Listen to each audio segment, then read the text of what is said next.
that economic disruption stemming from the Omicron variant, a surge in COVID cases contributing to thousands of flight cancellations over the holiday weekend.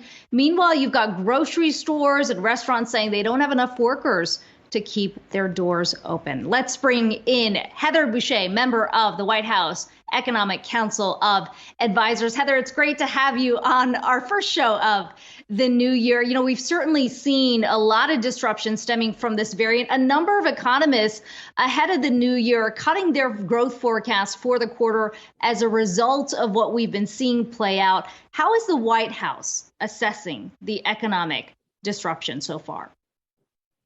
Well, thank you, and good morning, and Happy New Year, Akiko. These are the issues that have been on everyone's mind over the course of the end of December into the holiday season. As you noted, flights were canceled, and Omicron just started to emerge with such force, especially in the Northeast around the country. But here's the thing. In terms of the economy, we are in a very different place than we were when the pandemic began or even when Delta began. We have so many Americans who've gotten their vaccine and their boosters, and we have so many more tools at our disposal. We know what works in terms of masking and other things that we can do, particularly getting that vaccine.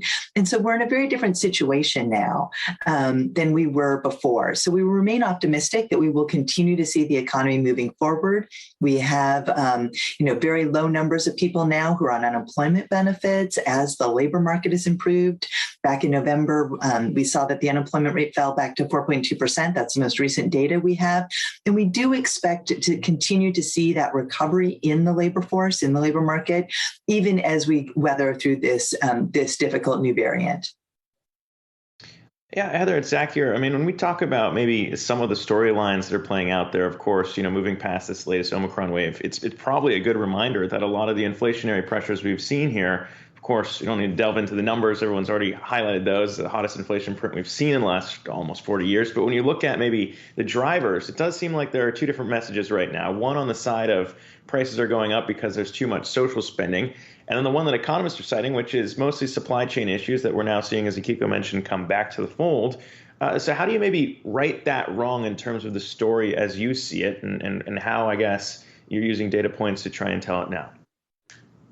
Well, we always knew that the recovery from this historic pandemic was not going to be a straight line. We've always known it would be tricky, and especially as, this is a global phenomenon and our supply chains are global, that this is going to cause, hiccups and kinks in the supply chain along the way. And that's, of course, what we've seen over the past few months, and it has added to those inflationary pressures.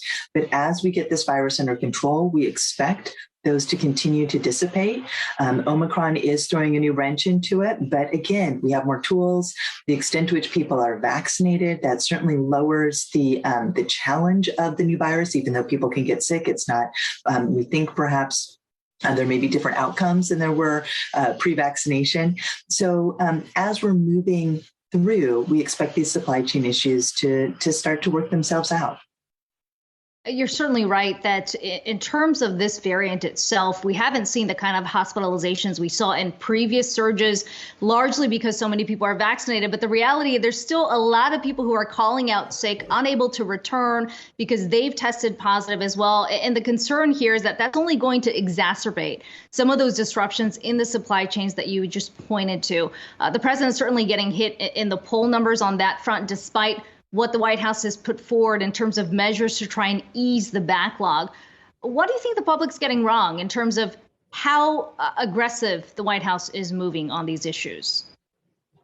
Well, certainly the president has been focused on supply chain issues since long before becoming president. This was something he focused on during the campaign because it was something that we saw was a challenge as the pandemic began. What we are seeing now is that the administration has taken a series of steps from making sure that the ports could have a free flow of goods and services out on the West Coast to addressing issues with truckers and, of course, addressing issues around market structure and competition. So there's a whole of government approach right now to making sure that even as we're seeing these challenges, a piece of that is because we have a highly concentrated markets in many parts of the country, in many goods that are produced. And so we've really focused on making sure that that those markets are competitive, and that'll help the supply chain issues as well. But again, I mean, these are challenging times, and of course, workers who have COVID who need to stay home, that certainly does pose challenges for employers and for those goods and services across the country. But the good news is that the extent to which everyone can get vaccinated, it makes those times out of work shorter, and it'll help us get back on our feet much quicker. So we're really in a very different position than we were at the beginning of the pandemic.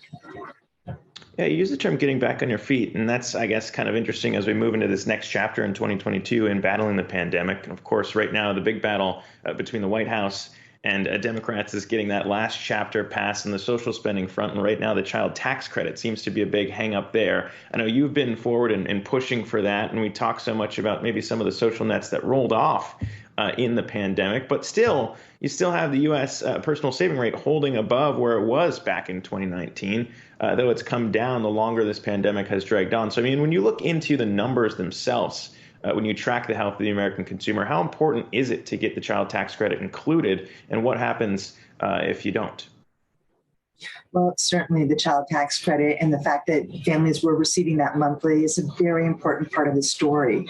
You have to remember what we did as a part of the American Rescue Plan is that we made the child tax credit fully refundable all the way down the income ladder.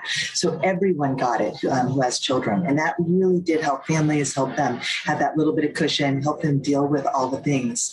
But at the same time, the American Rescue Plan and other steps the administration has taken have done a lot to shore up families.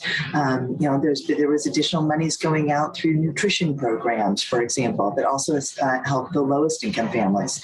And of course, getting the unemployment rate down to 4.2% has been incredibly beneficial to families across the country, getting folks back in those jobs. And we've seen wages rising fastest for those at the very bottom of the income distribution.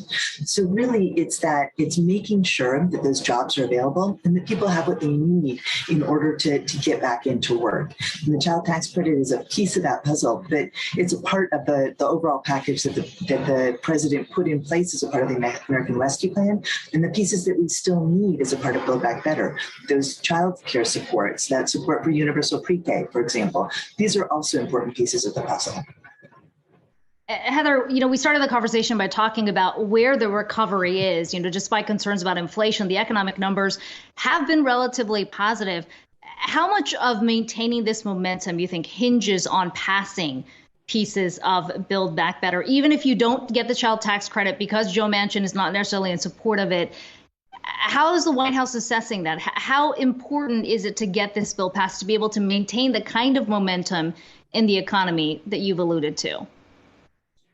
Well, so what is so important is that families have what they need to be able to fully participate in the labor market and to have that economic security. And that is so much of what the Build Back Better package is about. So one of the challenges that we've seen across the economy has been in families being able to access care, childcare, and care for their aging loved ones. Build Back Better makes significant long-term investments in those care structures. It also, of course, will take a variety of steps to make sure that our economy is making that transition to green energy, making sure that we are supporting those businesses as they make that transition so that we can have those good jobs here in the United States.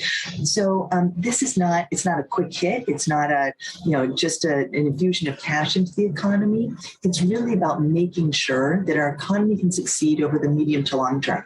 So I would argue that nothing could be more important for our economy than passing Build Back Better. And it's an important piece of this overall economic recovery.